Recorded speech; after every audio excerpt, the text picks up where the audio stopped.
জয় বাংলা। মহান জাতির মহান নেতা, আমার নেতা, আমার নেতা।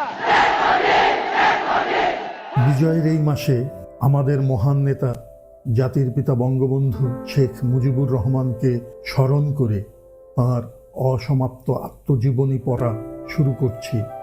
যারা তাকে ভালোবাসেন, যারা তার সমালোচনা করেন, অপছন্দ করেন, সকলেরই উচিত এই বইটি পড়া, তাকে জানার জন্য ও বোঝার জন্য। তার সমাজ ভাবনা, রাজনীতি ভাবনা ও বিশ্ব ভাবনার যৎসামান্য পরিচয় পাব এই বইয়ে। আশা করি সবাই সঙ্গে থাকবেন। আমার আব্বাকে আমি খুব ভয় করতাম। আরেকজন ভদ্রলোককে ভয় করতাম, তিনি আব্দুল হাকিম মিয়া। তিনি আমার আব্বার অন্তরঙ্গ বন্ধু ছিলেন। একসঙ্গে চাকরি করতেন। আমাকে কোথাও দেখলেই আব্বাকে বলে দিতেন, অথবা নিজেই ধমকিয়ে দিতেন। যদিও আব্বাকে ফাঁকি দিতে পারতাম, তাকে ফাঁকি দিতে পারতাম না। আব্বা থাকতেন শহরের একদিকে, আর তিনি থাকতেন অন্যদিকে। হাকিম সাহেব বেঁচে নাই। তাঁর ছেলেরা লেখাপড়া শিখে মানুষ হয়েছে। একজন কেন্দ্রীয় সরকারের অধীনে বড় চাকরি করেন, আর একজন সিএসপি হয়েছে। তখন গোপালগঞ্জে এমএলএ ছিলেন খন্দকার শামসুদ্দিন আহমেদ সাহেব। তিনি নামকরা উকিলও ছিলেন। তাঁর বড় ছেলে খন্দকার মাহবুব উদ্দিন ওরফে ফিরোজ আমার বন্ধু ছিল। দুইজনের মধ্যে ভীষণ ভাব ছিল। ফিরোজ এখন হাইকোর্টের অ্যাডভোকেট। দুই বন্ধুর মধ্যে এত মিল ছিল, কেউ কাউকে না দেখলে ভালো লাগতো না। খন্দকার শামসুদ্দিন সাহেবের সঙ্গে আমার আব্বার বন্ধুত্ব ছিল। অমায়িক ব্যবহার তাঁর। জনসাধারণ তাঁকে শ্রদ্ধা করত ও ভালোবাসত। তিনি মরহুম শেরে বাংলা একে ফজলুল হক সাহেবের কৃষক শ্রমিক পার্টির সদস্য ছিলেন। যখন হক সাহেব বাংলার প্রধানমন্ত্রী হলেন এবং মুসলিম লীগে যোগদান করলেন, খন্দকার সাহেবও তখন মুসলিম লীগে যোগদান করেন। যদিও কোনো দলেরই কোনো সংগঠন ছিল না। ব্যক্তিগত জনপ্রিয়তার উপরই সবাই নির্ভর করত। মুসলিম লীগ তো তখন শুধু কাগজপত্রে ছিল। 1938 সালের ঘটনা। শেরে বাংলা তখন বাংলার প্রধানমন্ত্রী এবং সোহরাওয়ার্দী শ্রমমন্ত্রী। তাঁরা গোপালগঞ্জে আসবেন। বিরাট সভার আয়োজন করা হয়েছে।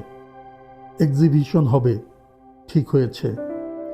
বাংলার এই দুই নেতা একসাথে গোপালগঞ্জে আসবেন। মুসলমানদের মধ্যে বিরাট আলোড়নের সৃষ্টি হলো। স্কুলের ছাত্র আমরা তখন। আগেই বলেছি, আমার বয়স একটু বেশি। তাই স্বেচ্ছাসেবক বাহিনী করার ভার পড়ল আমার উপর। আমি স্বেচ্ছাসেবক বাহিনী করলাম দলমত নির্বিশেষে সবাইকে নিয়ে। পরে দেখা গেল হিন্দু ছাত্ররা স্বেচ্ছাসেবক বাহিনী থেকে সরে পড়তে লাগলো। ব্যাপার কি বুঝতে পারছি না। এক বন্ধুকে জিজ্ঞাসা করলাম, সেও ছাত্র। সে আমাকে বলল, কংগ্রেস থেকে নিষেধ করেছে আমাদের যোগদান করতে।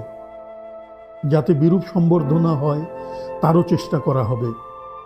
এক্সিবিশনে যাতে দোকানপাট না বসে তাও বলে দেওয়া হয়েছে।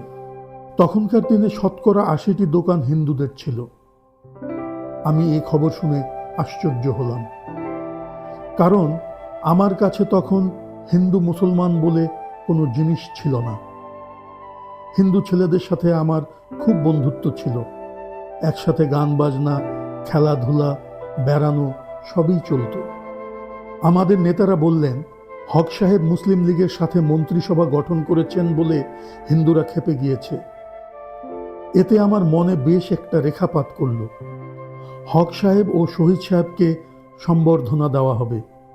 তার জন্য যা কিছু প্রয়োজন আমাদের করতে হবে। আমি মুসলমান ছেলেদের নিয়েই স্বেচ্ছাসেবক বাহিনী করলাম। তবে কিছু সংখ্যক নমশূদ্র শ্রেণীর হিন্দু যোগদান করল। কারণ মুকুন্দ বিহারী মল্লিক তখন মন্ত্রী ছিলেন এবং তিনিও হক সাহেবের সাথে আসবেন। শহরে হিন্দুরা সংখ্যায় খুবই বেশি।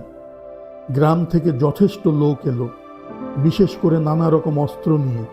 যদি কেউ বাধা দেয়, যা কিছু হয় হবে। সাম্প্রদায়িক দাঙ্গাও হতে পারত। হক সাহেব ও শহীদ সাহেব এলেন, সভা হলো, এক্সিবিশন উদ্বোধন করলেন। শান্তিপূর্ণভাবে সকল কিছু হয়ে গেল।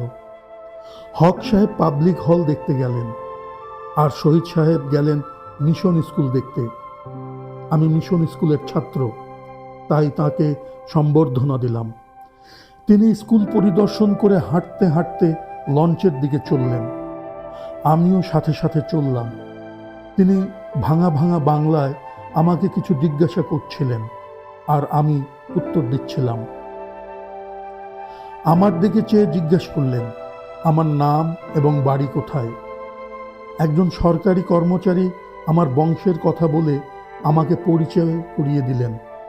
তিনি আমাকে ডেকে নিলেন খুব কাছে, আদর করলেন এবং বললেন, তোমাদের এখানে মুসলিম লীগ করা হয় নাই? বললাম, কোনো প্রতিষ্ঠান নাই, মুসলিম ছাত্রলীগও নাই। তিনি আর কিছুই বললেন না, শুধু নোটবুক বের করে আমার নাম ও ঠিকানা লিখে নিলেন। কিছুদিন পরে আমি একটা চিঠি পেলাম। তাতে তিনি আমাকে ধন্যবাদ দিয়েছেন এবং লিখেছেন কলকাতা গেলে যেন তাঁর সঙ্গে দেখা করি। আমিও তাঁর চিঠির উত্তর দিলাম। এইভাবে মাঝে মাঝে চিঠিও দিতাম। আজ এ পর্যন্ত।